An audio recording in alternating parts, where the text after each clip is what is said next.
Listen up. He's talking about the human energy field, one of my favorite topics. And welcome back, everybody. Thank you for joining me. This is going to be lesson number 5 of my Itzhak Bentov meditation series. I've had a lot of people interested in this and really want me to keep going. So, without any further ado, let's get started.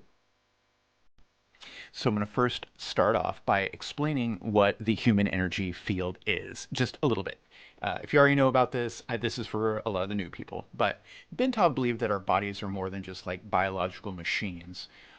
Every heartbeat, every breath, even the flow of blood creates tiny vibrations or electrical impulses, and they do. If you put a stethoscope up to all of this, you would hear it because of those vibrations. Now, it was his belief that when you went into a meditative state, that your body kind of aligns. There's a coherence that happens. The brain waves, the heart rhythms, the breath, everything just starts to align. That is the main focus of this meditation. And I've been doing this for quite a few weeks now. If you're a returner, you know it's coming. Here comes the meditation. So as usual here, I'm just getting comfortable. I've got my comfortable blanket. I'm in my comfortable spot in my house, super relaxing, but I am awake. I got plenty of sleep last night. I'm not on any stimulants of any kind, no drugs, no nothing. This is pure. I want it to be pure, so if I feel something, I want it to be real, not because I'm having a heart arrhythmia or something like that. So here I'm just focusing, and my body is used to this because I've been doing this pretty rarely. I'm feeling out my body. If I feel any kinks, any tension, I'm really going to try to just loosen that up. I want to shake that out. I want to just be as calm as I can for that coherence to happen for the heart and brain alignment. So here I'm just slowly getting into my body and my brain knows what's happening because I've been doing this enough. So it's just start really aligning this up. And what happens is, if you checked out my last episode about tuning fork, you'll know what's happening here. Here, I want to state that it's super important to remember your breathing techniques. Usually it's 4 seconds in, 4 seconds out. I do not hold it, but I try to use my stomach to do the breathing. Try to use the whole diaphragm in the breathing. A lot of things will start entering your brain. I guess this strange things, weird. A lot of that is just noise. So I've really had to quiet my brain down, and without any stimulants, anything like that, it's really helped.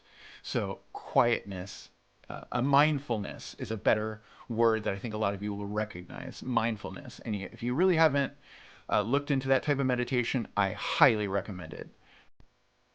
This is actually where I have to stop and say that mindfulness meditation is literally what kicked me up to a whole new level. So definitely look into that. And mindfulness, I'm just going to go over it really quick, is really when you sit there in peace. You know, you're going to have random thoughts come through your head, things about work or what so and so said to you that day, or maybe you've got an upcoming event that's happening that's consistently on your mind. Maybe a song is stuck in your head. How many times does that happen? Well, mindfulness meditation really gets you in more control of that. Some people actually have no control of that or very little control of that stuff. So, yes, I definitely think it's a key concept to be able to control your own thoughts, then control your own body and your with your breath, and you do this with peace and love in your heart and openness. Those are super strong steps that do not get enough attention when it comes to this meditation. The last thing that I want to cover is this meditation right here is supposed to be a 10 to 15, pushing 20 to 25 minutes, in case you're wondering about the length. But when you come out of this, it's much like a Joe Dispenza changing boxes meditation, where I want you to sit with yourself just for a minute. Eyes open, relaxed. I want you to let the body make changes inside of it. Your brain has changed. You've learned something. There's new networks that are happening. New synapses are going off.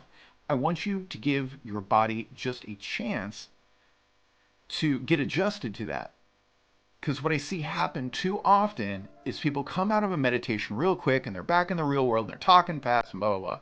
And one, you lose that meditation. You lose a lot of the thought and the power I think it was in that meditation. I know I took something huge from this. As a scientist, I'm telling you to try this. Now, this is my cat Figaro coming in. He came in actually at the perfect time. I was just done with this meditation.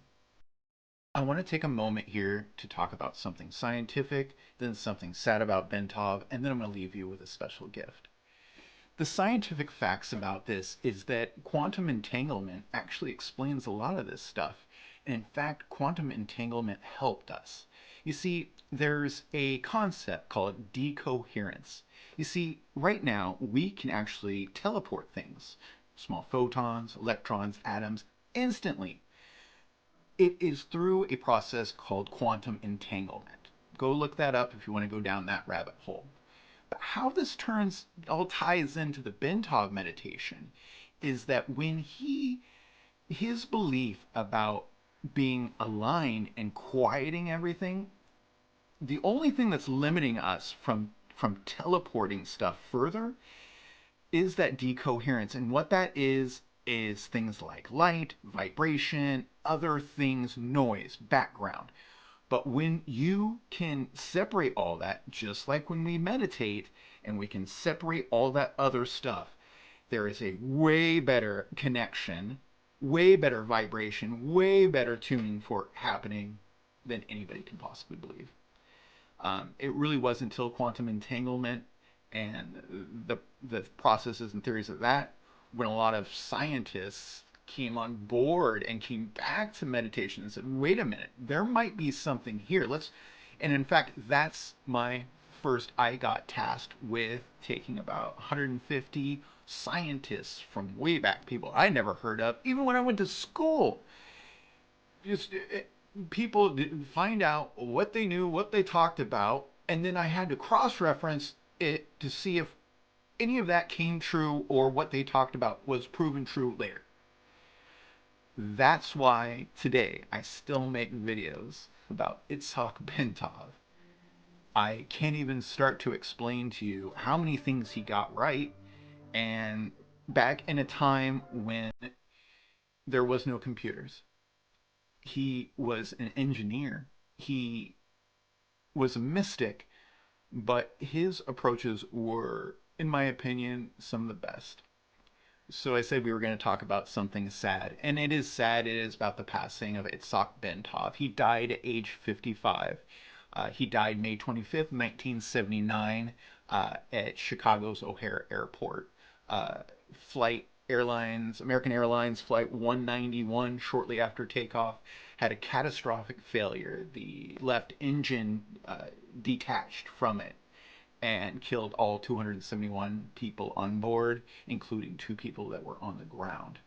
Now, his body was never found or confirmed. The coroner did find a lot of teeth and was able to identify a lot of people, but he wasn't one of them. So that really kind of shook a lot of people up and created a lot of conspiracy theory. And after he did his big thing with the CIA, the gateway process, which I did a short dive, but I'm getting ready to do a deep dive on, a lot of people were standing like, what happened? But even to this day, as I do massive research and deep dive on it, I can't find anything, any reason, any, you know, no evidence, nothing like that. But now, I did say I was going to leave you with something positive. I'd hate to leave you guys on such a sad and gloomy thing. So I've included an ending here of some of his diagrams, and I think they're awesome. For the year they came out, for the belief behind them, the science behind it, the engineering. Once again, I'm going to say this just like I said about Walter Russell.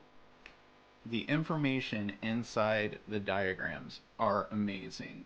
If you're somebody like me who's into science, engineering, diagrams, that kind of stuff, they're absolutely amazing. In fact, I'm going to leave you with a few diagrams and some music. But before I do that, I do want to thank you guys for making it this far. I only ask that you hit that like and subscribe if I've earned it. There is a link down in the description if you want to buy me a cup of coffee. But there is a Patreon as well. This does take me a lot of time, but I enjoy what I do. Please comment down below. Let me know what you want to see on the next episode. And have a beautiful journey.